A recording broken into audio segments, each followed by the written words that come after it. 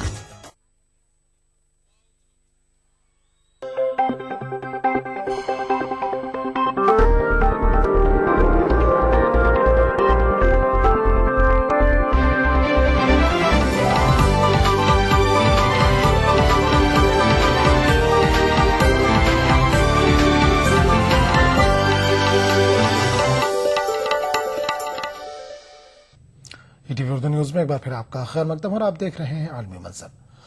Oman میں ہوئے 3 علیحدہ سڑک حادثات میں 5 ہندوستانی شہری ہلاک ہو گئے ہیں۔ ملوکین میں 3 بچے بھی شامل ہیں۔ ان سڑک حادثات میں کئی افراد کے زخمی ہونے کی بھی اطلاع ہے۔ 2 زخمی خواتین کی حالت نازک بتائی جاتی ہے۔ عراق کے دارالحکومت بغداد میں آج ہوئے 2 کار بم دھماکوں میں کم از کم 20 افراد ہلاک اور 26 زخمی ہوئے ہیں۔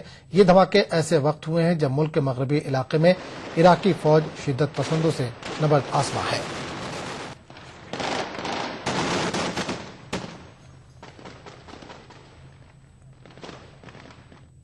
عراق کے انبر صوبے میں سیکیورٹی اہلکاروں اور ملیٹنٹوں کے بیچ جاری جھڑپوں میں 8 سیکیورٹی اہلکار ہلاک ہو گئے ہیں۔ یہاں ملیٹنٹوں کا ایک شہر پر مکمل کنٹرول ہے، جبکہ دوسرے شہر کے کچھ حصوں میں بھی ان کا دبدبہ ہے۔ عراق کے انبر صوبے کے 2 شہروں رمادی اور فلوجہ میں گزشتہ پیر سے ملیٹنٹوں کے خلاف سیکورٹی اہلکاروں کی کارروائی میں تیزی آئی ہے۔ ان علاقوں کو ملیٹنٹوں کے کنٹرول سے آزاد کرانے کے لیے سیکورٹی اہلکار اور قبائلی مشترکہ آپریشن چلا رہے ہیں۔ اس کارروائی میں اب تک 8 سیکورٹی اہلکار کام آئے ہیں۔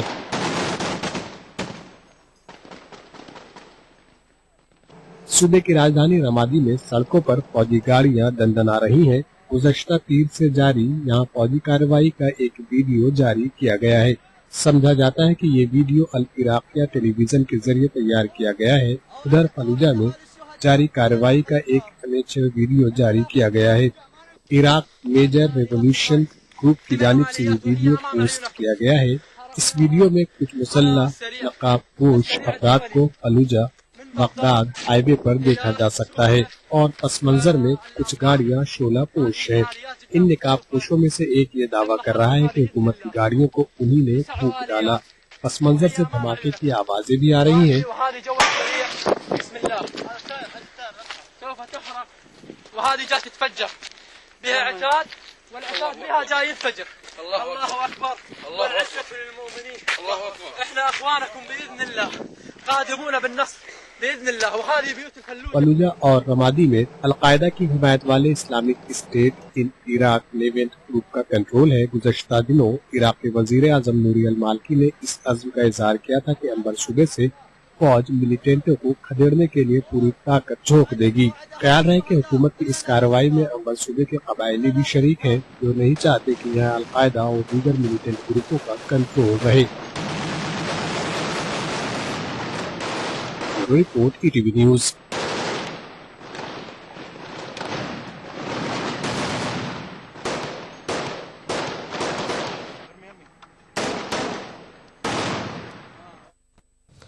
امریکی وزیر خارجہ جان کیری نے اردن کے دارالحکومت میں شاہ عبداللہ دوئم سے ملاقات کی.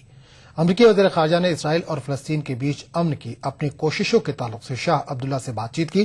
جان کیری نے کہا کہ امن کی کوشش میں کچھ پیش رفت ہوئی ہے، تاہم ابھی کچھ رکاوٹوں پر قابو پانے کی ضرورت ہے. شام اور عراق کی صورتحال پر بھی جان کیری اور شاہ عبداللہ دوئم کے بیچ بات چیت ہونے کی اطلاع ہے. یروشلم سے عمان کے لیے روانہ ہونے سے قبل جان کیری نے کہا کہ امریکہ القاعدہ سے نمٹنے کی عراق کی کوشش میں بھرپور تعاون فراہم کرتا رہے گا.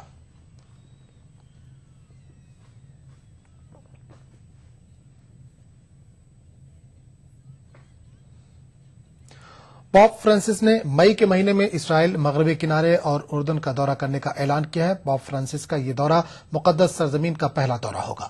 امریکہ کی جانب سے اسرائیل اور فلسطین کے بیچ امن معاہدہ کرانے کی کوشش کے دوران پاپ کا یہ اعلان اہمیت کا حامل ہے. 24 سے 26 مئی کے دوران پاپ بیت لحم اور یروشلم کا دورہ کریں گے.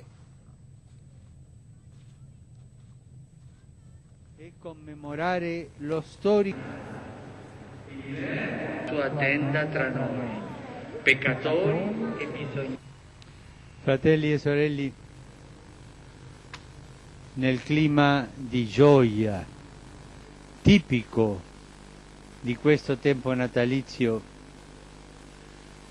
desidero annunciare che dal 24 al 26 maggio prossimo, a Dio piacendo, compirò un pellegrinaggio in Terra Santa.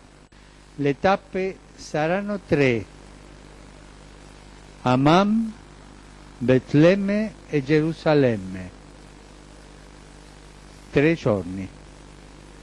Presso il Santo Sepolcro celebreremo un incontro ecumenico con tutti i rappresentanti delle chiese cristiane di Gerusalemme, insieme al patriarca Bartolomeo di Costantinopoli.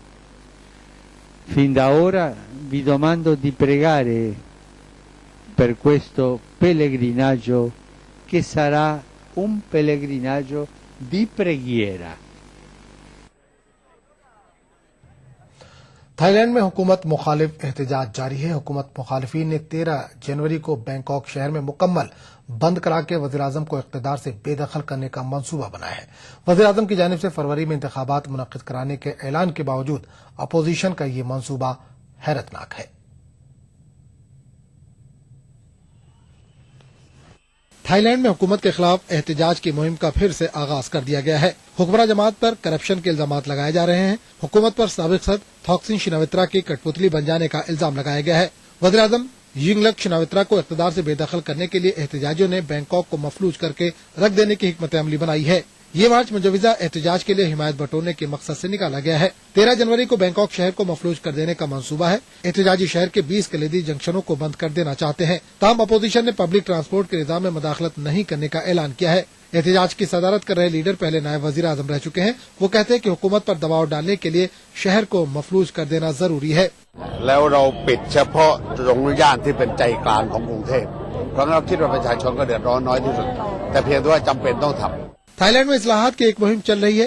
مہم کی رہنما democratic reform committee کر رہی ہے. Committee موجودہ وزیراعظم یینگلک شناوترا کو سابق وزیراعظم تھاکسن شناوترا کی کٹ پتلی قرار دیتے ہیں اور حکومت پر کرپشن کے الزامات بھی لگا رہے ہیں. وزیراعظم یینگلک شناوترا نے سال 2011 کے انتخابات میں غیر معمولی اکثریت سے کامیابی حاصل کی تھی. یینگلک شناوترا نے اپنے اقتدار کو برقرار رکھنے اور ملک پر اقتدار کے لیے تائید ثابت کرنے کے مقصد سے آئندہ فروری میں انتخابات کروانے کا اعلان کیا ہے.